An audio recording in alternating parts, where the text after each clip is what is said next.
Hot take. You can become unenlightened.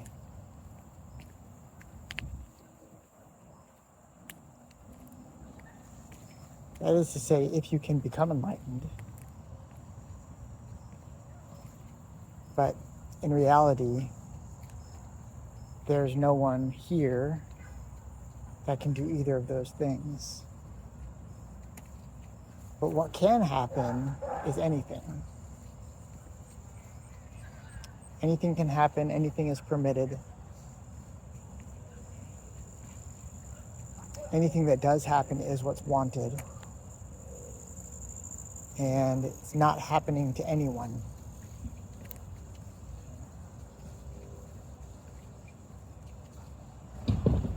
What's happening here is, there was a buying into what is obviously true, that the self cannot be found, that time cannot be found, that everything is free, and ultimately nothing is a problem, and nothing is anything for anyone.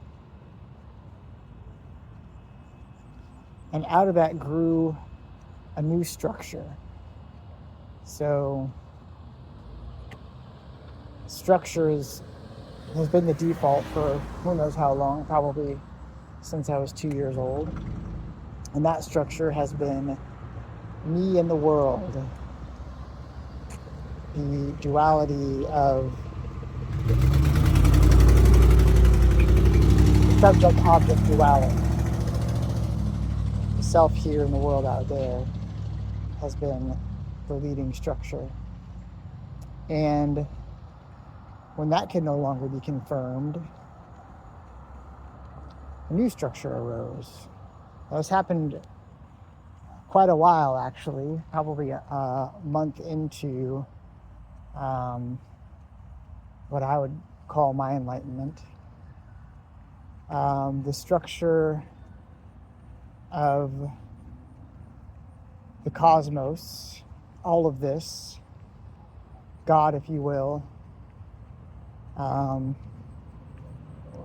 being in the second person. And now that structure wants to collapse, like all structures do. There was an attachment that grew to that structure, and I think that there is a propensity to break away from any attachments. So that structure is crumbling, and it's not easy when structures crumble. And so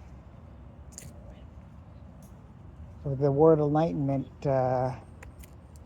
got built into that structure, and so the feeling with that structure collapsing is that I'm becoming unenlightened.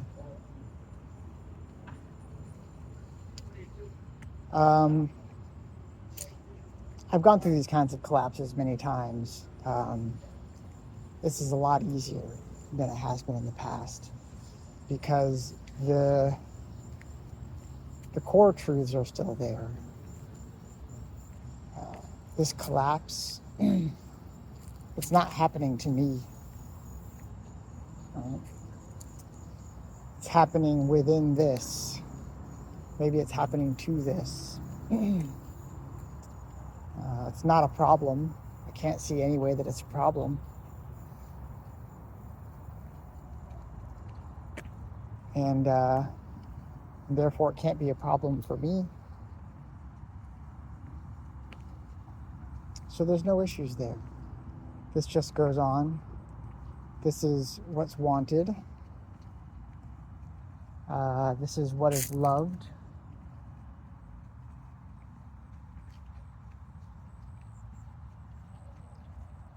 I was a little one of the new things for me was the unconditional love. I made a recording about that, and so I think that created a lot of attachment. That was new. And maybe a concern that could go away. And it can. But that's actually not a problem for anybody. Because that is still what's wanted if that happens. Therefore, in a weird way, that's what's loved. And so, from that standpoint, the unconditional love really can't go away. It's always there.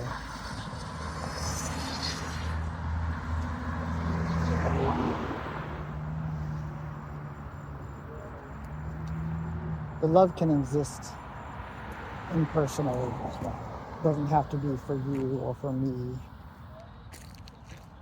You being my second person pronoun for all of this.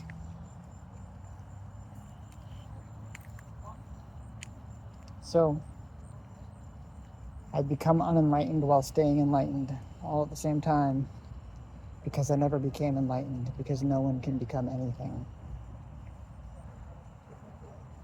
So yeah, chew on that.